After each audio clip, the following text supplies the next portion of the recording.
Hi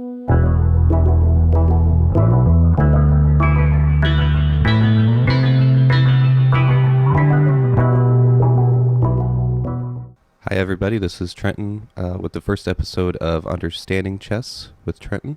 The goal in this series here is to help people who understand how to play chess. They know the rules, but maybe don't understand some of the strategy involved, and I'm going to try to break it down for people who are just kind of beginners on why some moves are good and why they are played versus other moves. So I hope you enjoy it. Today we are going to look at a very famous game, often known as the opera game. It's between the American chess champion Paul Morphy against two amateurs, played in the Paris Opera House in 1858. A little context behind this game is that Paul Morphy had just dominated the first American Chess Congress and was going on a tour of Europe to play all of the top European grandmasters at the age of 20 years old. The Duke of Brunswick had a private box in the Paris Opera House, and he was a chess fan, and he invited Morphy while he was on his tour to come and visit the opera. Morphy's mother was an opera singer, so he was extremely fond of the opera and was very eager to go. Unfortunately, when he got there, he found out that there had been a chess set up in the private box, and the Duke of Brunswick and his friend Count Isouard, who was a French aristocrat, asked him if they would play a chess game while the opera was going on. Now, Morphy was a bit irritated because he'd gone originally only to see the opera. He didn't expect to have to be playing chess while he was going, but he was a young man who didn't want to be impolite, so he ended up playing this chess game while trying to watch the opera at the same time. And it's kind of ironic because he didn't even want to play, and he was very distracted the whole time, and it ended up being one of the most famous and greatest chess games that had ever been played. So we'll dive right into it, and I hope you enjoy.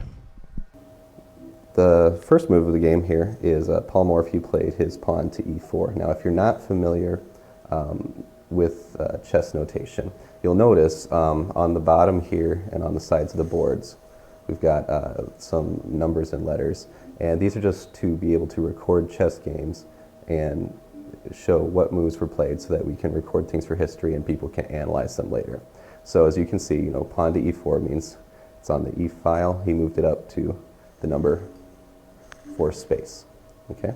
So anytime you ever want to look over a chess game in the past, it's just really easy to see that. All you have to do is look at what the name of the piece was and where they moved it to. So that's how you're able to know what that is. So if you're ever curious, that's what all those numbers and letter means whenever people go over chess games. So e4, either e4 or d4 are the, by far, most common opening moves among chess masters. And the reason that they like to do this is because chess masters understand the importance of controlling the central squares. In this case, for instance, e4 now controls both f5, but more importantly, d5 right here. So anytime you can have control of the center, that's almost always good for you as a chess player because it prevents your opponent from being able to move there. For example, if black had some sort of piece and you would try to want to move it there, well, pawn can easily take it. Obviously you're essentially blocking your opponent from having a lot of scope for their pieces. They're going to have to be You're going to have to play from the sides, and you're going to, if you want to put your own pieces there, for example, something like this, it's going to be very hard to capture a piece there because you can obviously just capture right back with your pawn. So like I said, in master play, either e4 or d4 are by far the most popular moves. Paul Morphy's favorite move was e4. This is what he played. Now, black played a common response to e4, which is just to respond in kind. They played their pawn to e5, accomplishing the same sort of goals, only in this case they're taking control here. Obviously, as you probably know, pawns can't go directly forward, they can only attack diagonally. So black says, okay, well, you're going to control those. I'm going to turn around and control these center squares. Paul Morphy then did knight to f3. This is the most common follow-up. It does the same sort of goal. It helps take control and challenge for this square, and it also does an important thing for white as well. It helps what's called develop a piece. Now, obviously, all of your pieces are on the back rank here behind all your pawns, and because they can move a lot farther and do a lot more, they are the most important pieces for you, much more important than pawns for the most part. So it's very important at the start of the game, if you're hoping to win, is to get these off the back rank and out into the game. So that's what Knight 3 helps to do. Almost all chess masters nowadays are going to play this move as a follow-up if this is the sort of thing that happens. Now, Black responded by playing d6. This is called the Philidor opening. It's named after a famous old chess player. I'm going to mispronounce this, but it's Francois André Danikin Philidor, who was a French chess master, I believe, in the 16 or 1700s. I think it was actually the 1700s. And he was kind of considered a great master of his days, maybe the strongest player of his day. Now, even though that's the case, this is still a solid opening, but it's not considered the best by today's standards. Now, what this is supposed to accomplish is all it does is it helps reinforce this pawn right here. That's just trying to say, okay, if you want to take this pawn, which is doing very important work, I'm just going to recapture with this guy right here, and then I'll still have it same way. So it's just supposed to be a reinforcing defense. It is solid, but it's considered slightly passive nowadays for Black. Also, it does nothing to try to help out the important d4 square, which is here outside of what's already been happening. It's just kind of helping that pawn out. So it's not bad, but it's not the greatest nowadays. So Paul Morphy, you have to remember, he's trying to watch the opera. He wants this game to be over as quick as he can. He's distracted. So he's trying to finish the game really quickly. He's not going to try to play some sort of passive line where they just play for 80 moves and go on forever and he just grinds out a win in the end. He wants to open this bad boy up. So what he does is he immediately challenges and plays his pawn up to d4. Now notice that he played knight f3 first because knight f3 helps support this square here because the knights can move into L. So if someone tries to take that pawn, he can recapture with the knight. So that was one of the other purposes of the knight to f3 move. So Paul Morphy does this because he's going to challenge right away. He wants to open the game up. He wants it to get over really early. He wants to have a lot of pieces go down right from the beginning, and then he doesn't have to worry about these guys trying to distract him from the opera that he really came to see the whole time. Black's response was to move the bishop to g4, this one right here. Now, what Black is trying to accomplish here is that they are trying to play a pin against White's queen. And what that is that now if the knight on here tries to move to help out with this pawn and recapture, so let's say like we just move this out of the way, now what happens? Now Black can just take the queen right here. Outside of the king, the queen is the most important piece. So they're trying to be clever here. They're trying to say, well, now your knight's stuck. You can't move your knight. And he's not going to help out because if you do that, you're going to lose your queen because the bishop's just going to come in. That was their idea. They thought it was a good idea, but it actually isn't that great of an idea. It has some good theory behind it, but Paul Morphy showed them right away why that's actually not as good of a move as they thought it was. He said he didn't care. He just went ahead and he did d takes e5. So took the e5 with his pawn. And so Black's like, okay, well, that's how we're going to play it. This is what we wanted to do anyway. They went ahead and just took that knight right there. Now, Paul Morphy responded the way he has to. He doesn't want to just lose a knight and have nothing go on and still have his queen attacked, so he has to take back with his queen. So he gets rid of that guy right there. Now, Black is already down. As you can see, that Black's down a pawn right now, so obviously you don't want to be down too much in what's called material. That's essentially just pieces for yourself, pieces and pawns. So he goes ahead and retakes right here. with d takes e5. Okay, but Paul Morphy's about to show why he didn't care if the knight was taken off the board and why he wanted to go ahead and take it. He plays bishop to c4. Okay, and if you can look closely, you can probably see what black's problem is now. Both white's queen and his bishop are pointing at this pawn right here on f7. So let's say black makes just like some other move that doesn't really matter or do anything right here. Plays the pawn up there. What's going to happen next? White's going to checkmate him, because he would then come in with his queen. He's got check on the king, and the king's got nowhere to go. He can't take back because the bishop protects the queen. He can't move anywhere around. There's no pieces that can get away. Guess what? The game's over and he's lost already. So black's got a problem. He's got to find some way to prevent this really super quick checkmate from happening already. Once again, this is kind of showing why moving that bishop over there, why they thought it was a good idea, was actually not that great of an idea. So what black decides to do, and by black I mean both the duke and the count, they said, well, we're going to move this knight over here, and we're going to put it on this f6 square here.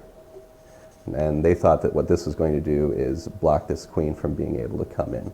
So obviously the bishop could still come in and take, but then now the king can just take back, and then this knight's blocking it, so he's not in check anymore. So it turns out that this is actually not the best way to do it either. This is not the best way to defend. The best way to defend, apparently, would have been moving, instead of moving the knight here, would have been moving the queen up here to d7, because now the queen can also come in and help defend right there. So why is that better than doing this? Well, Paul Morphy is about to show you on his very next move. He decides to move this queen over here to b3. So what does this do? Well, now you can see the pressure is still on this pawn right here. It's not quite set up for checkmate anymore, but we still have a bad situation where the bishop could come in and take this pawn. And now the king can't come back and just take back because the queen is right there looking at that pawn. And the king cannot purposely put himself into check, obviously. But now there's another threat associated with that as well. Now the queen is not only helping out this bishop, the queen is also able to come and snatch this guy right here on b7 if he wants to. I mean, if you take a look, you can see, the rook can't help take back, no pawns can help, the knight can't do anything, the queen's out of position to help that. So that pawn right there is defenseless. So what it looks like right now is that black is at the very least probably going to lose another pawn. Now, if you're playing against someone like Paul Morphy, even just being down one pawn to him is probably enough where you're going to lose the game if you don't do something really good. So black came up with pretty much the only defense they could. And this is actually a decent move by black right here. Black moved the queen up here to e7. Now, you might think to yourself, well, that doesn't, okay, maybe that helps out over here, but it doesn't really do much over here. Well, watch what would happen. So if the queen would happen to come in and try to take this pawn, right? You can't do anything.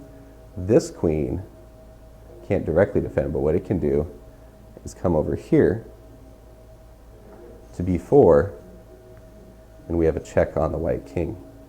And then the only thing that white would be able to do is take back with the queen,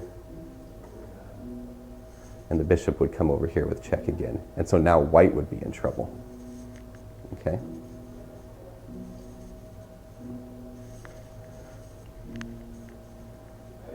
So you see, kind of tricky there by black. That's actually apparently the very best move that black could do in the position. So Paul Morphy, being a chess genius, saw that that could happen, and he wasn't about to let that happen. He's like, well, you know what, I don't really need that pawn right now. Anyway, I don't want to get in a bit of trouble. I'm already doing pretty well for myself. What he did instead was he continued developing more pieces. So he moved his knight out here to c3. Okay, so one of the basic tenets of chess is that, and it's always a good idea, is that instead of just trying to checkmate with one or two pieces right away, like I said, get your pieces off the back rank, have your whole army be able to come and help you out to win the game. Okay, this does another sort, obviously it's not really a threat anymore, but if it would happen in the future, now the knight is blocking it so that if it would try to come out here, it wouldn't be able to give check. So now that would be a bad move for black. Okay. So Paul Morphy says, I'm going to get more pieces out so that I can try to get this game over with. I can have overwhelming force against your guys. Black's only got he's only got 2 pieces developed right now. Morphy's got 3, so he's already leading right now. He's got more troops ready for the battle. Okay. So what's black going to do right here? Black then played c6 right there. Okay. So Paul Morphy then responded in kind. He says, well, I'm going to keep developing pieces, but I'm going to remember what you did from earlier, and I'm going to put a pin on you. He takes this bishop back here, and he moves up here to this g5 square. Now, remember earlier in the game, black tried to do a pin on the queen over here, and Paul Morphy showed why that didn't quite work. In this case, this pin does work, okay? Because now, if this knight moves away anywhere, then bishop is going to take the queen, and there's no real refutation for this, as opposed to earlier where Morphy was just happy to trade a bishop for a knight. Okay, now it's just a bad situation for him. So now this knight actually is stuck here, because if black loses his queen, he's going to lose the game, because there's just no way he's going to be able to recover from it. So black didn't try to do anything to counter this threat over here. Black tried to counterattack over here. Black moved this pawn up to b5. Now the idea behind this move is that he's going to try to kick away this bishop right here. That's what black thinks. And then now this pawn is supported by this pawn back here. So black thought, once again, he's like, I'm really clever. I'm going to get rid of this pesky bishop that's really annoying me. It's going to take away these threats so I don't have to worry about my king being in trouble over here and having all this taken away. So what's Paul Morphy going to do here?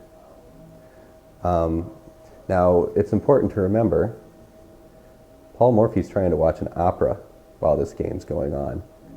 He's distracted. His back is to the stage, and in between moves, he's turning around so that he can see what's going on. And he's trying to be polite and grateful that this count came and helped him. The count and the duke allowed him to come to the opera and sit in the press box. But at the same time, he's already thinking, how do I get this game over with as quick as I possibly can? What's he going to do? Well, even though he's already leading, he goes ahead and plays this move right here. Knight takes b5. Now, isn't that running into some problems here? Isn't the pawn just going to be able to take back? All of a sudden you took a pawn, but you lost a knight. Isn't that bad for you? Well, not exactly, and here's why. Here's why Paul Morphy was such a brilliant chess player. Black says, okay, well, thanks for the gift. He takes back right away with c takes b5. But then look what white does. Now when he takes back with his bishop right here, bishop takes b5, guess what? That's check. So now the king either has to move or something else has to get in the way to block it. Okay? So all of a sudden I think black kind of realized what kind of trouble they were in. So what do they have to do? Well, they don't really want to move their king, because all they would be able to do is move it over in this area. And now look at white's got a queen over here, they've got bishop over here, probably going to get checkmated pretty quickly if they did that. So black moves this knight on b8 over to d7. Now obviously this is probably the best that he could do at the time. However, he has created another pin for himself, because now this knight is pinned to the king here. This knight can't move anywhere. So although it did help accomplish that, it's stuck too, along with this knight right here. So all of white's pieces right now are helping out and attacking. All of black's pieces are defending. So Morphy is winning this game by a lot. Okay. So now white came up with a really smart move to help continue the attack. Remember, he's trying to get this game over with as quick as he can. So white goes ahead and plays castle to the queen's side. If you're watching this, hopefully you're familiar with the idea of the castle move. But it is a special move that you can do once in the game, if you don't know, where if there are no pieces in between a king and a rook, and neither your king or rook have moved, either side, then you can actually move the king 2 spaces over, and then move the rook on the other side. Okay? It's a special move that you can do. So that would be castling to the king's side. But what Morphy did is he castled to the queen's side. He could do it either way. He chose to go this way. So he moves his king 2 spaces over, and the rook comes out to the other side. So now, Morphy's king is in a safe position, but more importantly for him, these rooks are now coming into the game. Okay, this rook right here in particular is going to help out in the attack right way, but now this rook is connected to this rook, where if someone tried to come and take this rook, this guy would be able to defend. The king's no longer in the way over here on the e-square. Okay, so even though it's usually a good idea to do that just to help get your king to safety in the corner away from the center of the board, like black's is right now, he was mostly doing it to try to get this rook to help out in attack, because now this rook is looking right down at this knight along with the bishop. So this knight is in a world of hurt right now. Okay. So what's black going to do here? Black has to try to help defend this knight right here, because otherwise it's just going to get taken, and then black's going to just lose right away. So black tries to help defend it. He moves his rook over here to d8. He really didn't have any other options at this point. He has to do something. But white doesn't really care. White says, remember, he's trying to get the game over with quickly. He goes ahead and he takes this rook, and he takes up here on d7. Okay? So even though it's not a check, he's still attacking this rook, he's attacking this queen. Black has to get this rook out of the way. So that's why he moved it over there, so he could help defend. He takes back on d7. Okay? But remember how this rook over here was helping out? Now this guy can come in. Paul Morphy plays rook to d1. So check out the situation right now. Even though white has lost a rook and 2 knights, as opposed to a bishop and a knight, an extra pawn here for black, I mean, white is winning so bad, it's not even funny. It's all of black pieces are defending or in trouble pretty much, and all of white pieces are coming and they're bearing down on this king right here. Okay? All right, so what is black going to do right here? He can't really do too much. So what black tries to do is he plays queen to e6. All he's really trying to do right here, and I say he, obviously it's the 2 of them combined, the Duke and the Count. He's trying to do 2 things here. He's trying to unpin this knight, so now this knight can move and not have to be defending the queen the whole time. But this way the queen still tries to help defend the rook, so that bishop just can't come in and take the rook right here. Okay? So what does white do right here? Once again, Paul Morphy says, I don't care what you tried to do with that move. I'm going to do what my plan was anyway. He plays bishop takes d7. He goes ahead and takes this rook anyway. Okay? So now, obviously, that's check. Bishop's checking. So he's either got to move the king or he's got to take back. Moving the king would be kind of silly here. He can't move the king here because the queen, or I'm sorry, the queen wouldn't be going directly into it, but he would in a second here. So he just moves the queen up. If he moves the king back here, all he's got to do is move the bishop and he's checked again. So obviously the best way to get out of check here, now that the knight is not pinned, is he takes back. With the knight, so knight takes d7. Okay? So,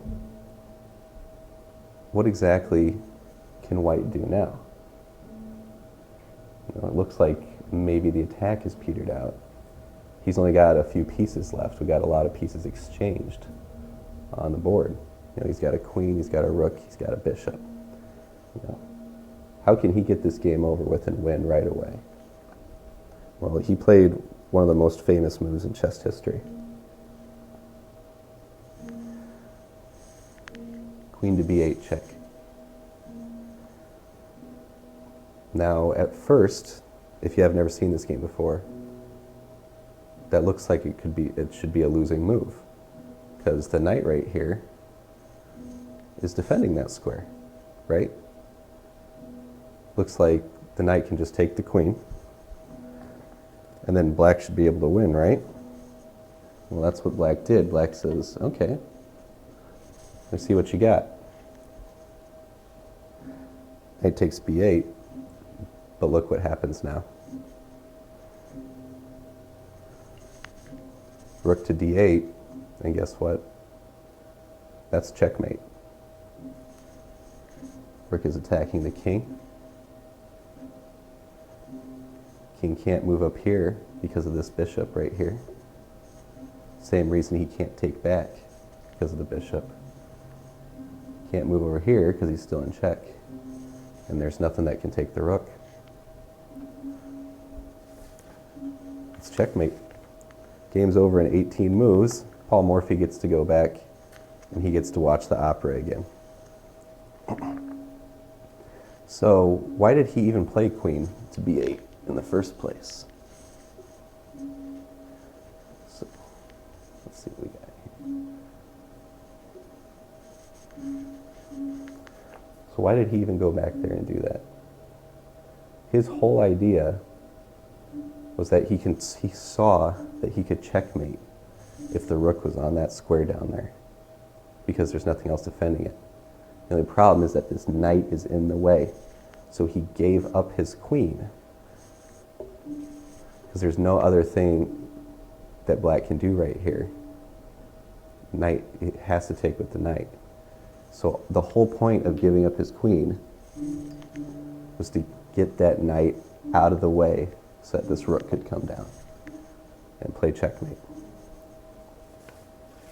So it's a pretty amazing game. So one of the reasons that this game is so famous is that obviously it's short, but it's also very instructive. It shows why it's a really good idea to develop all of your pieces as quick as you can. It's also cool to note that on pretty much every single move that was played in the game, Morphy played the very best move. He did everything exactly as a computer nowadays would say you're supposed to do. It looks kind of cool because he made a couple sacrifices of his pieces, but they were all justified. They all were the exact right thing to do at the moment.